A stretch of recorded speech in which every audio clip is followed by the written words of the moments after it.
Fala pessoal, eu me chamo Caio Monteiro e conforme o vídeo anterior, eu vou mostrar hoje a instalação do WebMe, que é bastante simples, inclusive já está documentada no próprio site do fornecedor, mas eu queria mostrar para vocês uma dica de como extrair um indicador de acompanhamento usando o WebMe, que é um pouco da nossa pegada do canal, que é juntar open source com documentação, com processos, com gestão. Então é isso, vamos lá?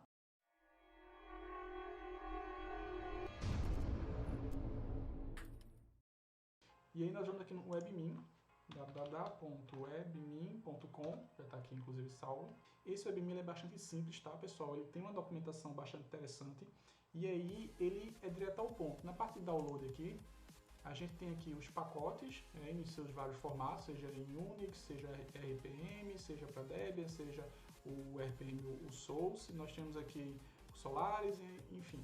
Nós temos aqui algumas formas de instalar. Nós vamos aqui em instalações em Debian. Por que Debian? Porque teve um comentário pedindo a instalação do WebMe no Proxmox. Ele vai servir para o Proxmox, ele vai servir para o NetServer, ele vai servir para o ZenServer, ele vai servir para o CentOS, para qualquer distribuição, claro, ajustado à sua distribuição. Então aqui nós temos duas formas de instalação. Nós temos a primeira forma, que é via DPKG, onde a gente precisa instalar as dependências, baixar o pacote e efetuar a instalação via DPKG. E nós também temos a segunda forma, que é via apt-get. Basicamente, qual é a diferença? A diferença do modo via apt-get é que quando você for fazer qualquer atualização do sistema, com o arquivo do WebMe já vai estar na source list, ele vai atualizar o WebMe também. E aqui, via pacote, não. Por quê? Você instalou por fora, ele não tem canto nenhum do source list informando que tem que verificar a atualização e atualizar. Nesse caso, nós vamos usar esse exemplo aqui. Então deixa eu abrir aqui o terminal, já está inclusive aberto. Eu vou pegar aqui o pacote, deixa eu ver se eu tenho instalado aqui.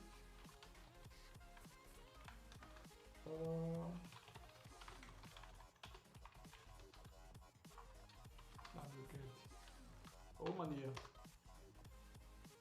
já tenho aqui a automação instalada, vou baixar aqui o meu pacote,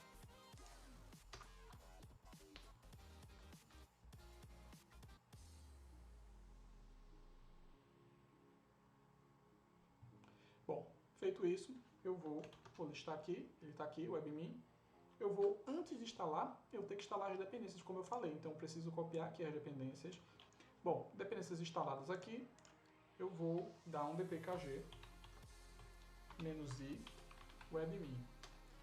Esse "-i" é a mesma coisa de "-install", que é como está no exemplo lá, tá? Então, quanto a isso, não se preocupem. Eu tenho esse projeto, eu criei esse projeto para poder fixar conteúdo na minha mente e também passar para algumas pessoas que queiram aprender. Então, assim, a minha concepção é adquirir a maior quantidade de gente possível para o mundo open source. Então, assim, eu vou falar de forma bastante simples, bastante clara, eu vou explicar coisas, às vezes, muito básicas, que para a grande maioria é bastante interessante, porque a pessoa não teve um devido processo de aprendizado.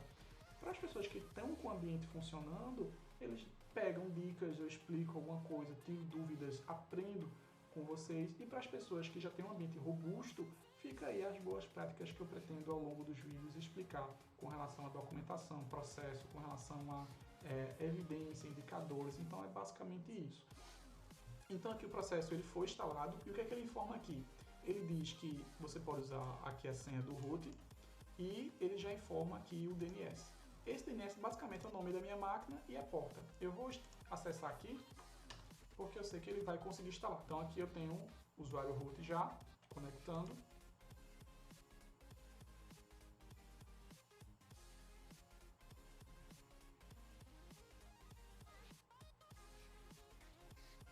Pronto. Eu vou ativar aqui o modo Dark, que eu acho mais interessante, tem uma opçãozinha aqui, ó. Tudo hoje tem, né, o modo Dark, e para mim é bastante interessante, eu particularmente eu gosto muito. Então aqui nessa primeira tela do dashboard, o que é que eu tenho? Eu tenho coisas bastante interessantes aqui que já me ajudam a ter insights para indicadores, que é onde eu vou falar na segunda parte desse vídeo. Eu tenho aqui informações sobre processador, informações sobre memória, informações sobre disco, eu tenho o nome da máquina, eu tenho a versão do WebMe, eu tenho a data do servidor, eu tenho informações de hardware, informações de kernel, eu tenho informações de dependências. Eu tenho aqui informações de atualizações que eu já fiz hoje na minha máquina, então o processo é bastante simples. Estou instalando num desktop Linux Mint, mas como eu falei, você pode instalar num Proxmox, num NetServer, num Debian, enfim, em qualquer distribuição você tem a sua aplicação ali, respeitando o pacote para aquela distribuição. Aqui embaixo eu tenho a parte de estatísticas, né? A parte de histórico de consumo de memória, de swap, de processador. Então, assim, aqui você consegue já de forma mais rápida analisar se o servidor está com perda de performance. Como é que eu posso fazer isso, cara? Bom, se a swap estiver em uso, quer dizer que o servidor está ou mal dimensionado ou alguma coisa está consumindo bastante memória para ele precisar ir na swap. Então, o ideal é que a swap esteja ali, mas ele nunca precise usar. Então, daqui você já consegue fazer algum ajuste.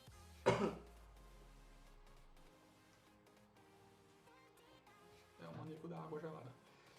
Bom, aqui na parte de logins recentes, ele vai mostrar os logins que logaram recentemente, como o nome já diz. E na parte de uso de disco, ele vai mostrar aqui o particionamento, tipo, espaço livre e espaço total. Fechou aqui, guardem essa informação aqui, que é para a segunda parte do vídeo. Aqui na parte de sistema, eu tenho uma série de configurações onde eu posso fazer ajustes, os mesmos ajustes que eu faria aqui via linha de comando. Então, por exemplo, mudar password, mudar uma senha de usuário. Percebam que esses usuários aqui são os mesmos que eu tenho aqui. Então,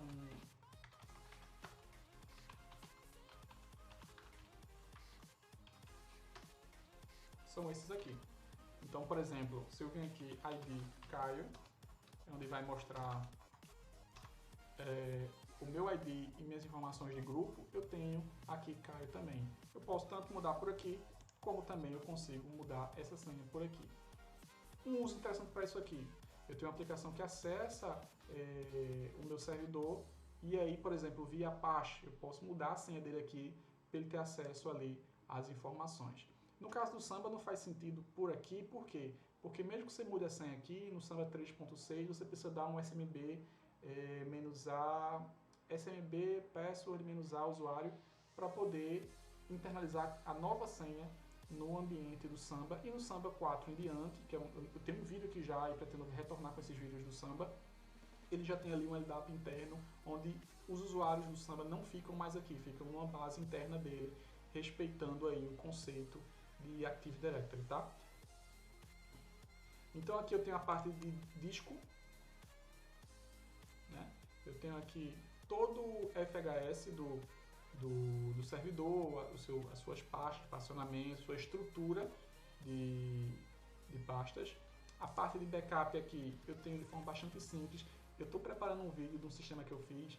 Entenda que para o cliente, para a empresa, eles não precisam, eles não vão conseguir entender um sistema Linux. Então você precisa converter isso para a linguagem de negócio. Então você vai dar um sistema de cópia de segurança das informações dele. Então assim, é uma palavra bonita, mas infelizmente é a forma que as pessoas que não são da área compreendem o negócio. Então eu vou fazer um vídeo detalhando um sistema que eu fiz, olha aí, sistema, usando um script baseado em Shell, onde eu detalho o processo de backup, o processo de teste, o processo de montagem de disco, o processo de envio via SCP, o processo de envio de e-mail no log e uma interface web com Apache mostrando ali a logo da empresa, os logs para a pessoa clicar, saber quanto foi feito, qual o backup existente, qual foi a data. Cara, é bastante simples e bastante estruturado. Eu pretendo mostrar para vocês, vai ser o próximo vídeo da semana que vem. Tá? Então aqui, usando o admin, eu posso simplificar esse processo. Eu posso usar o admin para chamar esse script ou fazer o processo de backup aqui mesmo. Por exemplo, eu tenho aqui para adicionar um novo backup. Eu sei que a parte do admin, deixa eu voltar aqui, né? Eu sei que a parte do admin ele fica aqui, ó. Certo? Eu quero que ele compacte esse arquivo e eu vou adicionar a estrutura de backup. Aqui eu tenho o diretório e aqui eu tenho o local. Eu posso inclusive mandar para um host específico via FTP, via SSH e tal, mas eu vou mandar colocar aqui mesmo. Home, Caio, teste, webmin. Pronto. Então assim, você pode inclusive fazer backups não para cliente, Isso aqui pode ser o backup da sua aplicação, onde você pode gerar um dump e todos os dias usar aqui o admin para poder pegar o dump de um servidor e jogar para o outro. Então, usando aqui, eu tenho aqui a parte de agendamento, que é uma das partes mais importantes do backup, é dizer quando vai executar e quantas vezes. Eu consigo dizer aqui, basicamente, o horário, o minuto, as horas, o dia, o mês, o dia do mês. Isso aqui é um crontab, tá? Quem não tem essa familiaridade com o crontab, pode ser muito útil usar por aqui. Quem já tem, ganha tempo. Então, eu vou criar aqui o backup, vou criar aqui ele.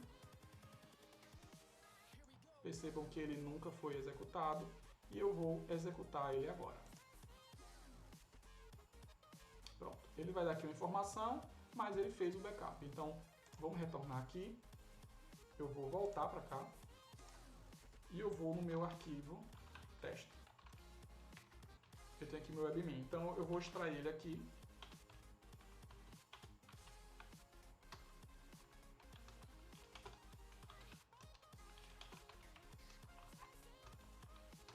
Tenho toda a estrutura backupada do var para a minha pasta home, que poderia ser outro servidor. Nós temos aqui a parte de processo em execução. Então eu tenho aqui os processos, eu tenho aqui como ordenar por usuário, eu tenho como ordenar por consumo de memória, por CPU. Isso aqui basicamente, pessoal, é o top. Falando de forma mais robusta, falando de outra forma, é o HTOP. Então percebam que existem várias formas de verificar a mesma informação. Você precisa verificar qual a que melhor se adequa para você ganhar uma performance. Pensando em servidores, por ele não ter uma interface ali instalada, você precisa de uma interface web para gerenciar de forma mais simples. Então assim, o ganho que você tem é muito grande com o admin. É um sistema simples, mas que vai lhe ajudar como a gente está vendo. Vou fechar aqui. Você pode inclusive marcar o favorito aqui desse processo, desse item em questão, e ele fica no seu favorito. Nós temos aqui o agendamento do crontab, que é aquilo que eu já falei para vocês, que você pode criar por aqui, gerenciar seus agendamentos, acompanhar, mudar horários, fazer toda a sua gestão que você não precisa vir fazendo por aqui. Certo? Nós temos aqui a parte de atualizações de pacotes, que no momento não tem nenhuma, eu já fiz do meu Linux Mint. Nós temos aqui a parte de documentação. Tá? Essa documentação aqui, o que seria isso? Estou com a dúvida sobre o comando apt. apt. Cada comando no ambiente Linux, ele vem com um manual. No manual, ele diz a descrição, a flag, a estrutura de uso, ele vem com as flags de opções que você vai usar para fazer uma determinada ação. E aí você tem toda a parte documental de cada flag, como você usa, quais os exemplos, qual é a autoria, quais são as notas, quais são os bugs reportados, enfim. Tá? Então assim, deixe aqui nos comentários se vocês querem uns conteúdos mais simples, mais básicos lá na origem, porque assim, eu tive esse problema no começo, que é eu burlar uma etapa do processo de aprendizado. Então assim, deixa eu voltar para cá. Então, deixe aqui nos comentários se vocês acham interessante esse tipo de conteúdo mais simples. Falando da minha própria experiência, eu tive alguns problemas com relação a não respeitar o processo de aprendizado. Então, determinadas coisas eu fui aprender depois. Então, conteúdos mais simples como estrutura de pastas, como permissões, como gerenciamento de processo, como mudar a prioridade do processo, eu pretendo sim mostrar para vocês. Nós temos aqui, voltando, a parte de log, onde eu consigo verificar todos os logs do sistema. Nós temos aqui a parte de usuários e grupos, né? Todos os usuários do sistema, todos os grupos, nomes reais, se eles têm um shell específico, se eles têm permissão de logon. Então aqui, para um servidor Linux, ele é bastante interessante. Esse item aqui você consegue verificar quais usuários conseguem logar, quais usuários têm um shell ativo, quais usuários estão ali que você não sabia que esse usuário existe. Então você consegue verificar se aquele usuário precisa daquilo mesmo, se aquele usuário ele foi recentemente alterado e esses itens mais. E aqui na parte de servidor, essa parte aqui ela trata da parte dos pacotes instalados. Então, se meu servidor ele tem um Samba, um Apache, ele tem uma VPN, ele tem o Firewall, ele vai estar aqui nessa parte. Como minha máquina não é um servidor e eu não preparei ela para isso, ela não vai ter muito sistema, só tem a questão de e-mail aqui que geralmente fica. Mas, por exemplo, se eu vim aqui na parte de módulos sem uso e vim aqui na parte de Apache, ele vai informar que não está instalado e vai pedir para eu instalar. Então eu posso instalar por aqui ou instalar via terminal e depois disso eu vou conseguir gerenciar aqui esse meu pacote. Eu posso gerenciar um serviço de DHCP, se ele já tiver instalado, a mesma coisa. As opções vão aparecer aqui. Eu vou instalar aqui um serviço, eu tenho aqui um serviço de Apache. Ele está instalando. O processo de instalação é o mesmo, que ele vai fazer no terminal, ele inclusive vai mostrar aqui.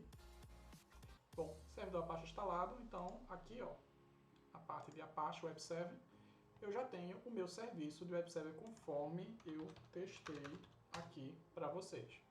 Então aqui eu consigo subir minha aplicação, meu website, fazer todos os apontamentos devidos.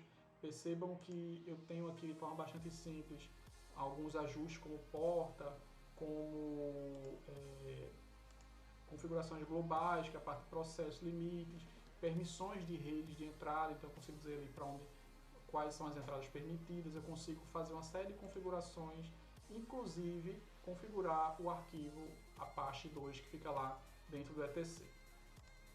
Então, para quem já está familiarizado com serviços de Apache, isso aqui fica bastante claro, essas configurações. Eu consigo criar um host virtual para ter vários sites aí apontando para o mesmo servidor, consigo configurar os módulos do Apache, eu consigo fazer algumas coisas. Então, cada caixinha dessa remete a uma configuração que você faria num arquivo específico lá no terminal. Então, voltando aqui na parte de hardware, eu consigo inclusive ver os meus particionamentos que eu fiz. Por não ser um servidor, eu fiz aqui da forma mais simples possível para poder usar essa máquina temporária. Então, assim, você tem aqui no WebMin uma série de configurações onde você consegue fazer a gestão do ambiente de forma mais rápida, sem precisar ir para a linha de comando. E é isso, pessoal. Essa parte desse vídeo vai ficar por aqui. Ele ficou bastante longo, na verdade eu estava editando agora. E essa primeira parte a gente tratou sobre o processo de instalação e algumas explicações, desvendando aí o WebMin para uso nos seus servidores da melhor forma. Então é isso, pessoal. Espero que vocês tenham gostado. Tchau, tchau e aguarde a segunda metade.